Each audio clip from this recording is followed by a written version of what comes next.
And because we have to, it's time to talk about Russia. Russia. I'm still sick of it. The last time we talked, I was sick of it then. And Yeah. I watch the news in the morning, and it's still nothing but Russia. Yeah.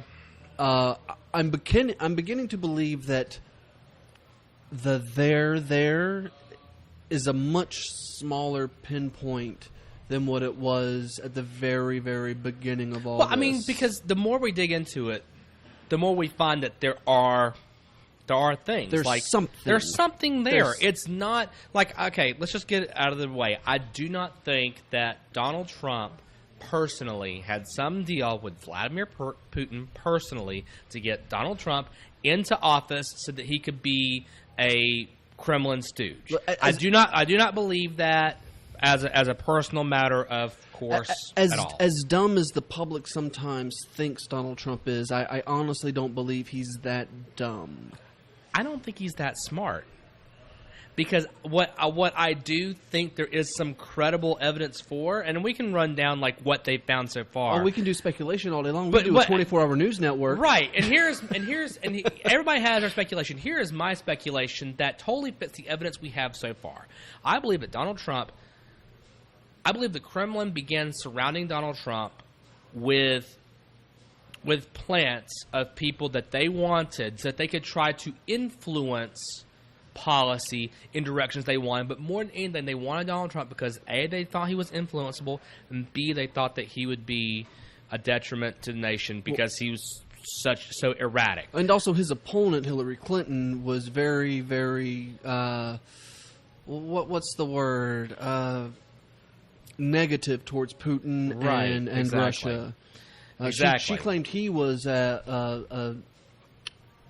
not worthy of the presidency there when he was elected. Right, exactly. And so I do believe that the evidence is showing that there was some meddling by Russia in our election. Not necessarily what people believe. I don't think that Russia hacked into our voting machines and literally changed votes. I think that they spread the false news, and I think that they began putting people close to Donald Trump, such as Paul Manafort, such as we now are finding out Jeff Sessions, as now we're finding his son-in-law Jared Lautner. Do we think that these guys? Do you think that these guys are knowingly stooges for Russia, or do you think that Russia just had the list and said, these are the guys that are going to be the most friendly to us? It is hard to tell at this point because the more evidence we dig up, the more we see. Like, for example, Jared Lautner, we're now finding out, wanted a secret back channel connection to the Kremlin so that nobody could know. Now, here's the thing.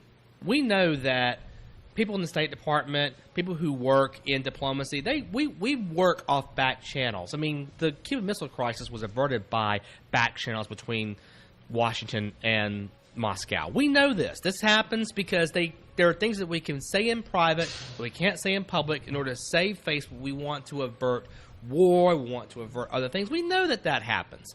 But this is Jared Lautner. This is just the son-in-law of the president. He doesn't have any official title. He doesn't have any official.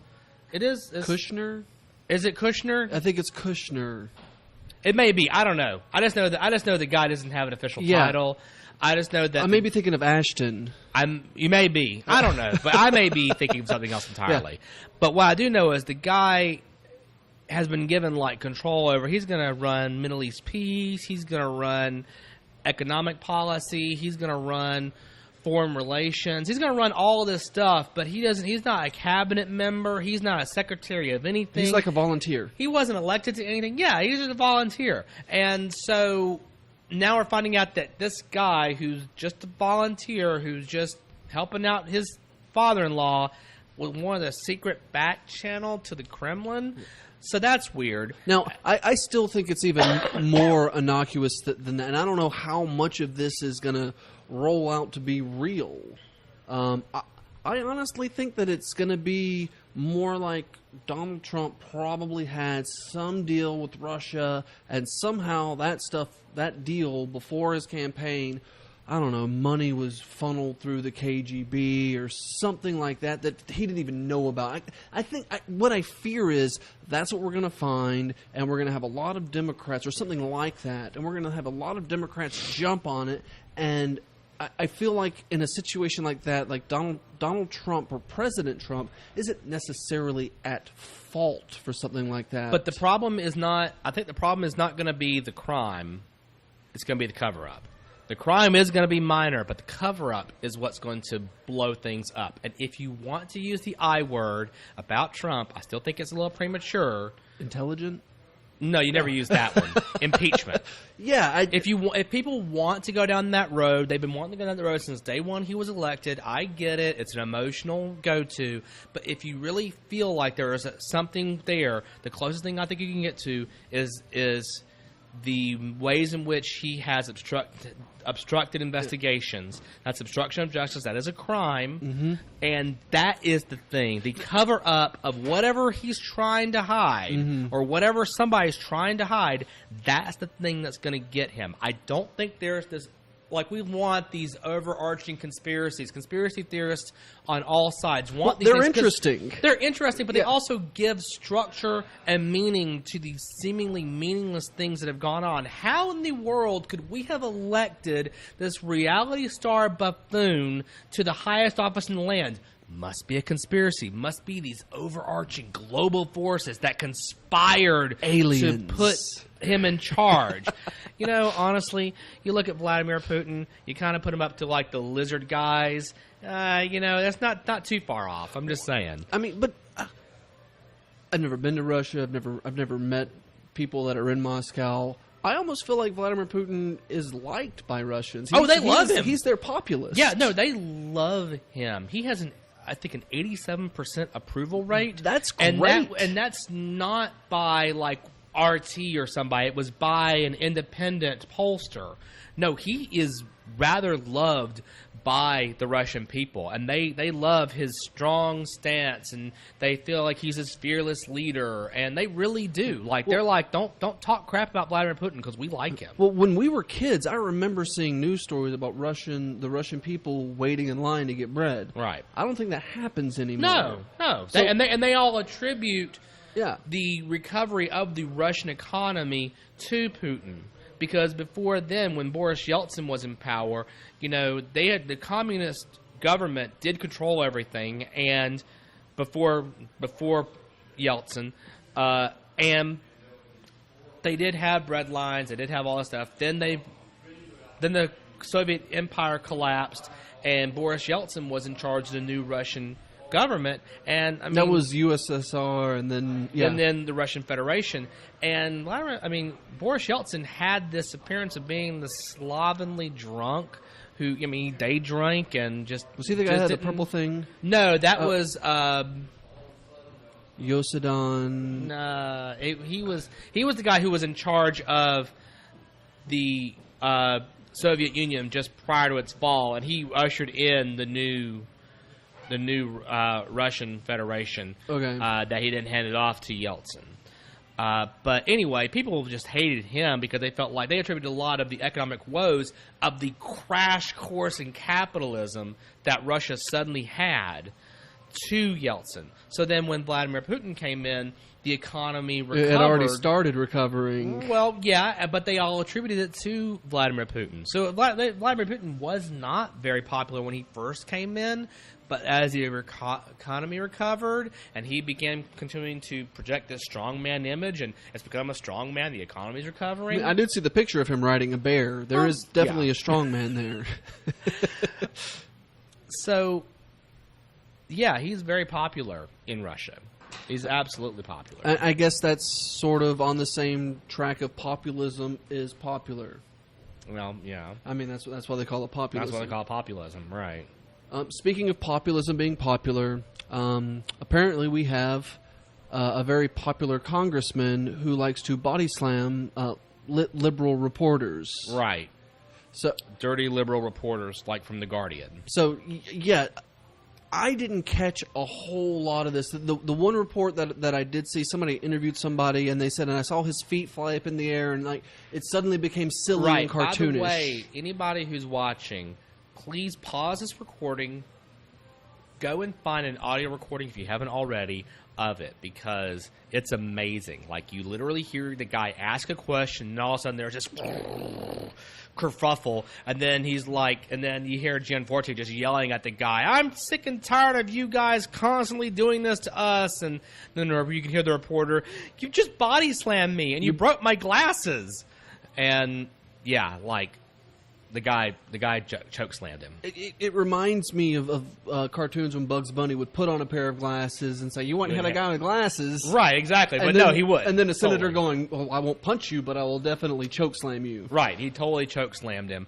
And the confirmation, so that audio and the confirmation of that was provided by Fox News.